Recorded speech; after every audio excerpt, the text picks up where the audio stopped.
Hello and welcome back to another video on the Football Zone and to another weekend review. Big weekend of Premier League and Championship action to review, so let's get straight into it. Starting off in the Premier League and with Man City 2, West Ham 1. Ruben Dias put Man City ahead in the 30th minute before Mikel Antonio equalised in the 43rd minute.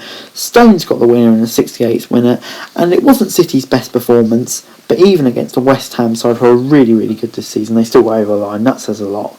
Brighton were very unfortunate in their 1-0 defeat to West Brom last time out. Carl Bartley with a goal in the 11th minute, but they missed 2 penalties and had a goal disallowed for absolutely no reason at all.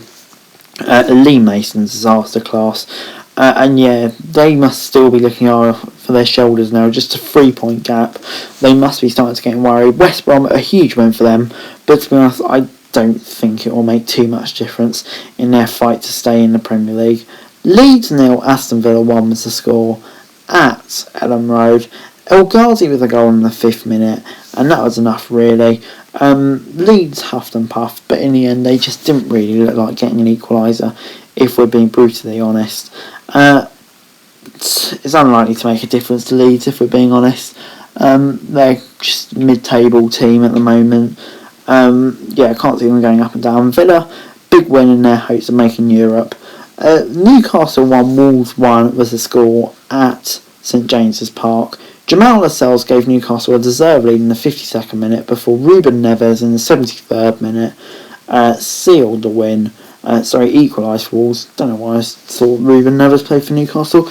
But anyway, Newcastle, I think they would have seen this as a game where they could have won and really extended that gap over Fulham, but it just wasn't to be. Wolves, solid enough point for them. Crystal Palace 0, Fulham 0 was the score at Selhurst Park. Not a lot to separate the two sides, if being honest. Fulham definitely did have the better of the play, and I think they probably thought they could have won that.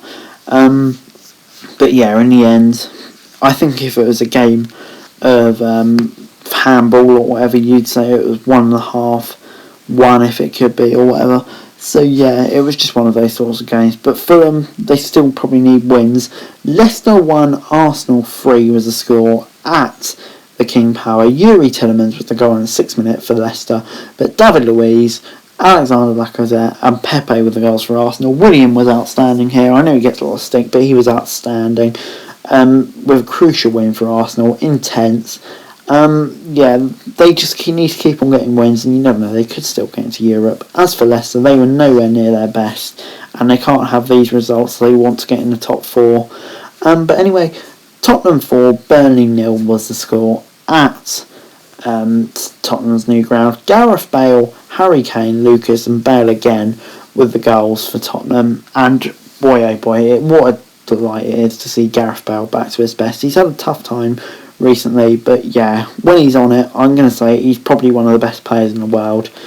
Just a joy to watch, and if Tottenham can get him doing that more often, then they can get challenged for Europe too. Great win for them. Burnley poor. Chelsea 0, Man City 0. A big game between two big sides. Obviously a draw. Sheffield United 0, Liverpool 2. Sorry, Chelsea and Man United fans, by the way. Was the score at Bramall Lane. Curtis Jones and Brian with an own goal sealed the win for Liverpool. Liverpool really should have been out of sight in the first half, but a great half for Aaron Ramsdale. But in the second half, I think Liverpool's dominance just overcome, and that's a big win for them. Takes them up to 6. They still can get the top 4, but Sheffield United, they're down, unfortunately. Finished Everton 1, Southampton 0 at Goodison Park in a really, quite close game to be honest. Everton took the lead in the first half through Richarlison, had a goal disallowed for offside from Michael Keane, which was the right decision. Southampton had a few chances in later minutes, but to be honest, I never really felt like they were going to equalise. Everton now in 7th, in a great position in the table. Southampton in 14th, so they may start to look over their shoulders. Pressure grows on Ralph Hasenhüttl, but I hope they keep hold of them. He's a really good manager. Derby 1, Forest 1 was the score at Pride Park on Friday night in the opening game of the weekend. James Garner put Forest ahead in the 33rd minute. He's been a great signing for Forest, by the way, after failing at Watford. Before Colin Kazim Richards with a great equaliser for Derby in the 84th minute, another quality player. Crucial point for Derby, just to keep the distance pretty safe for the relegation zone. I think both these sides will be in mid-table now. Bournemouth sealed an absolutely massive win in a lunchtime game in the Championship. A goal from Danjuma, a really preventable goal from Watford's point of view. They were poor, and it's another blow to their automatic promotion hopes. There's a massive punch-up after during the game, right at the end, which saw João Pedro and Jack Wilshere get sent off. Both big misses for their size, but crucial win for Bournemouth and sees them moving into the top 6. Watford just need to be more consistent.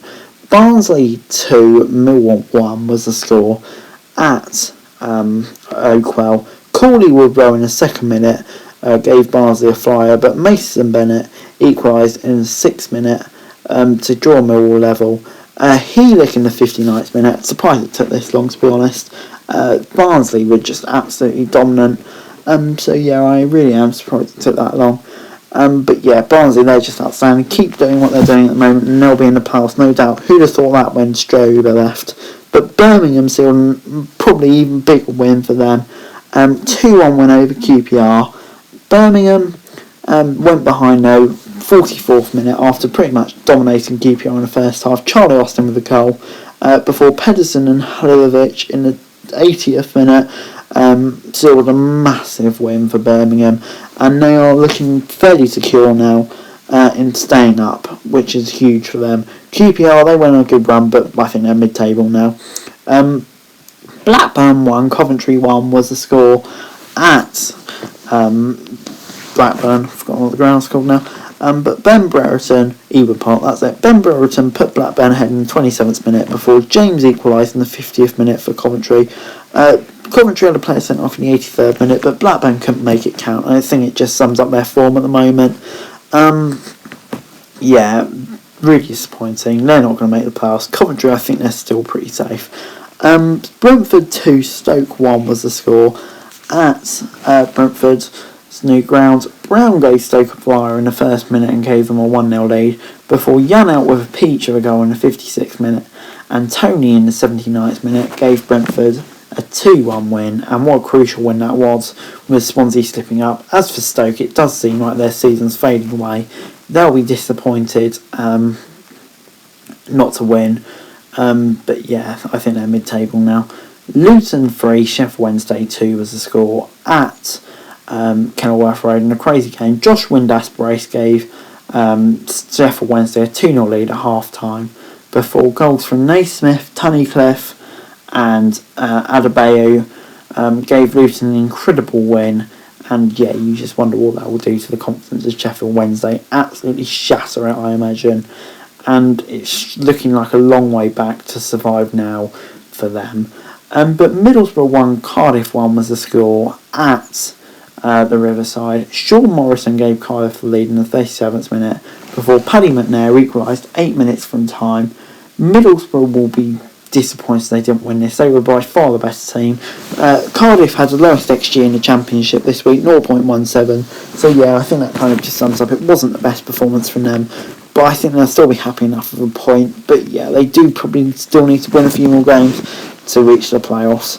Preston 3, Huddersfield 0 was the score at Deepdale.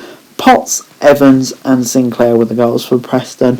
They were really dominant here. Some of the defending from Huddersfield was quite frankly shambolic, and they're probably grateful that Sheffield Wednesday and Rotherham have been so bad lately. Otherwise, I think they'd probably be in the relegation zone by now, but they're not totally safe with the form they're in, so you never know. Preston, much needed win for them after some dodgy form. Rotherham 0, Reading 1 was the score at the New York Stadium, and what a huge win this was for Reading. Michael Morrison with the goal in the 26th minute, and that was enough to separate the two sides. Not a great game of football, but for Reading, that's all they really needed. Just a win after that, you could say embarrassing loss to Wickham. That was crucial for them and still keeps them in 5th, and they've got a decent enough gap in the playoffs. Swansea 1, Bristol City 3 was the score at the Liberty Stadium. Andre Ayew gave Swansea the lead from the spot before Naki Wells, Casey Palmer against his former club and Semenyo with the goals for Bristol City. And who saw this coming? Especially a few weeks ago when they had 0.03 XG against Barnsley. Just embarrassing. But yeah, great win for Bristol City. Swansea, they need to be careful now. It finished Wycombe 0, Norwich 2 on Sunday lunchtime against Wycombe. Really comfortable win for Norwich. Stockdale, could I say, has been outstanding for Wycombe lately. He pulled off a Worthy save in the first half, but goals from Ida and Pookie, who's reached some really good form at a crucial point of the season for Norwich, gives them a really healthy advantage at the top of the standings, and it's hard to see a way where they're not promoted to the Premier League. Wycombe aren't relegated now. But anyway, guys, that's it for this video. Thanks very much for watching. Remember to like, share, subscribe. Remember to let me know your thoughts in the comments down below, and to follow me on Twitter, link in the description below for daily football news, and subscribe to my channel on the screen right now. That would be greatly appreciated. Thanks very much for watching. Peace.